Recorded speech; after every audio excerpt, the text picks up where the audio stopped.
Hello, आज आपका फिर से स्वागत है मेरे YouTube चैनल में। आज हम फिर से कक्षा 6 का पाठ 10 पढ़ेंगे, गति एवं दूरियों का मापन।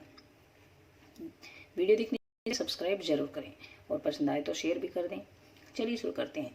देखिए, जैसा कि है गति और दूरियों का मापन, इसका मतलब है कि हम इस पाठ में गति के बारे में पढ़ेंगे। किसी वस्तु की स्पीड कितनी होती है, कोई वस्तु तेज चलती है या धीरे चलती है।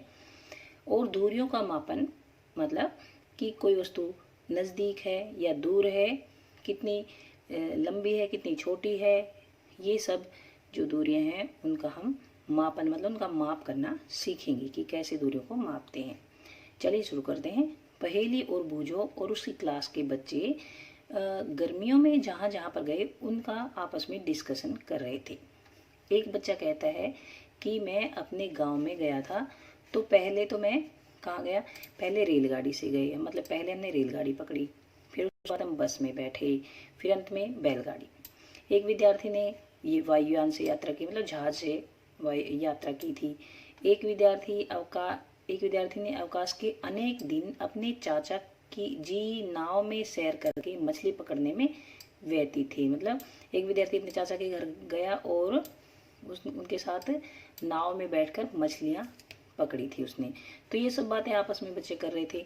आप भी करते हैं, जब छुट्टियों में कहीं जाते हैं तो आपस में बताते हैं कि हम वहाँ गए। इसके पश्चात अध्यापक ने विद्यार्थियों से समाचार पत्र के उन लेखों को पढ़ने के लिए कहा जिनमें उन छोटे पहियों वाले वाहनों के बारे में वर्णन है जो मंगल ग्रह की धरती पर चले थे और प्रयोग भी किए गए। मतलब ऐसे वाहन जो मंगल ग्रह पर गए थे, उनके छोटे छोटे पहिए थे और यह सब न्यूज़पेपर में लिखा था। तो अध्यापक ने कहा था कि ये न्यूज़पेपर आपको पढ़ने हैं और न्यूज़पेपर में वो वाले लेख पढ़ने हैं जिनमें लिखा था जो वाहन मंगल ग्रह पर गए उनके पहिए कैसे थे या वो वाहन कैसे थे। ये सब, इन वाहनों को मंगल तक ले जाने का कार्य अंतरिक्ष यान द्वारा किया गया। जो ये वाहन जिनके छोटे छोटे पहिए हैं, इनको मंगल ग्रह तक कौन लेकर गया? अंतरिक्ष यान मंगल ग्रह तक लेकर गई। इसी बीच पहली प्राचीन भारत के बारे में कहानियां पढ़ती रही तथा अब वह ये जानना चाहती कि प्राचीन काल में लोग एक स्थान से दूसरे स्थान तक यात्रा कैसे करते थे। मतलब पहले जो बहुत पुराने समय में लोग कैसे यात्रा करते थे, पहेली इसके बारे में पढ़ रही थी। और अब वह यह जानना चाहती और ज़्यादा जानना चाहती है कि लोग कैसे यात्रा करते थे। अब है 10.1 यातायात की कहानी। प्राचीन काल में लोगों के पास यातायात का कोई साधन नहीं थे। यातायात मतलब जो हम गाड़ियों में बैठते हैं, इधर उधर जाते हैं गाड़ियों में बैठकर।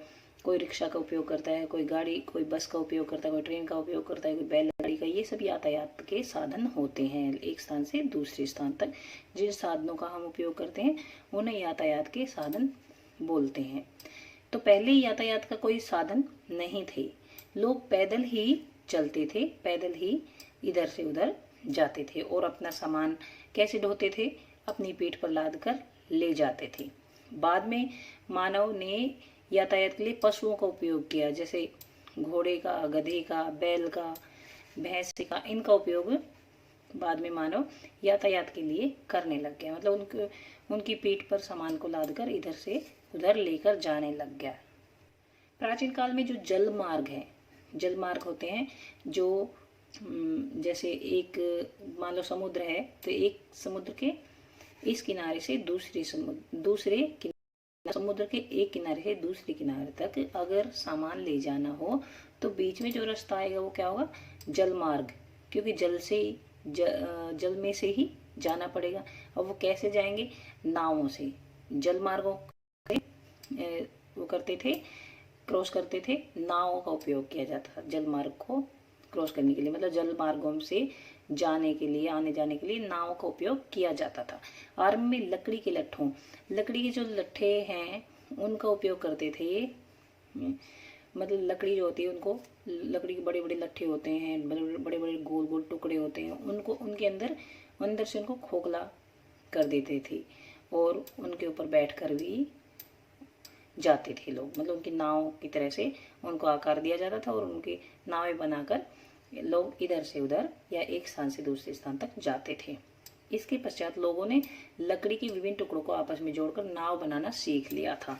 तो बाद में उन्होंने, पहले तो लट्ठों पर बैठ कर यहाँ से वहाँ जाते थे, फिर उन्होंने नाव बनाना सीख लिया था और जो नाव की आकृति है वह बनानी सीख ली थी। अब नाव की आकृति इन्होंने कैसी बनाई, ये नावें जल में रहने वाले जीवों की आकृति की सदृश थी, मतलब जो जल में जो जीव रहते हैं जैसे मछलियां हैं उनकी तरह की इन्होंने नाव बनाई। क्योंकि मछलियों की आकृति के बारे में आपने पढ़ा था, मछलियों की आकृति कैसी होती है, धारा रेखीय, ये पढ़ा था आपने, धारा रेखीय होती है मछलियों की आकृति, ये आपने अध्याय 8-9 में पढ़ा था। तो जो नाव है उनकी आकृति कैसी दी इन्होंने, धारा रेखीय आकृति दी, मतलब आगे से तो पतली जैसे ऐसी बनाई उन्होंने नाव को। आप भी अब बनाते हैं, जब बारिश होती तो नावें बनाते हैं कागज की, तो इस प्रकार की आकृति इन्होंने नाव की बनाई ऐसी, ये नावें बनाई इन्होंने। और देखिए ये भी मछली की जैसी है, आगे से पतली है, पीछे से पतली है और बीच में से थोड़ी चौड़ी है, ऐसी ही मछलियों की आकृति होती है, धारा रेखीय आकृति। तो इसलिए बनाई क्योंकि जैसे मछलियां आसानी से तैरती हैं तो इसी प्रकार से ये भी आसानी से तैर पाए, इस प्रकार इसीलिए नाव की आकृति मछलियों जैसी बनाई।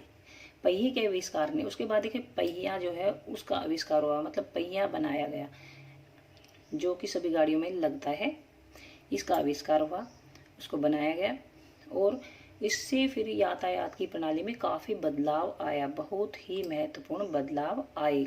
बहुत सारी गाड़ियाँ तरह तरह की बनने लगी। पिछले हजारों वर्षों में पहिए के डिजाइन में सुधार किए गए और पहियों के फिर डिजाइनों में भी काफ़ी चेंज आया। पहले बड़े बड़े पहिए बनने लगे, छोटे पहले लकड़ी के पहिए बनने लगे थे, फिर उसके बाद उसमें में चेंज होते होते लोहे के भी बने थे, फिर उसमें रबड़ के बने लगे। रबड़ के पहियों में भी काफ़ी डिजाइन बनाए गए, कोई छोटे पहिए होते, कोई बड़े बड़े पहिए होते हैं और कोई पतले पहिए होते, कोई मोटे पहिए होते। पहियों पर चलने वाली गाड़ियों को खींचने के लिए पशुओं का उपयोग किया जाता था। पहले देखिए जैसे ये है बैलगाड़ी, ये देखिए ये पहिए हैं, ये पहले लकड़ी के होते थे और इसके चारों तरफ एक लोहे की रिम चढ़ाई जाती थी ताकि ये घिसे ना, और ये बैलगाड़ियाँ थी, मतलब ऐसी गाड़ियाँ बनाई जाती थी, इनको बैल खींचते थे। और इसी तरह से भैंसा गाड़ी भी होती थी। इसी प्रकार से अन्य ऐसी गाड़ियाँ बनाई गई जिनको पशु खींचते थे। 19वीं शताब्दी के प्रारंभ तक भी लोग एक स्थान से दूसरे स्थान तक परिवहन के लिए पशुओं, नावों, किसका उपयोग करते थे, ध्यान से सुनेंगे, पशुओं का, नावों का, जहाजों का, इनका उपयोग करते थे एक स्थान से दूसरे स्थान तक जाने के लिए। फिर उसके बाद आया वाष्प इंजन, भाप से जो इंजन चलता है उसका आविष्कार हुआ। वाष्प इंजन जो रेलगाड़ियों का जो इंजन होता है भाप से चलता था, तो ये इसका आविष्कार हुआ। भाप से जो इंजन चलता है उसके चलने से सवारी गाड़ियाँ, मतलब जो मालगाड़ियाँ और सवारी गाड़ियाँ जो होती हैं रेलगाड़ियाँ, उनके डिब्बों के लिए रेल की पटरियों का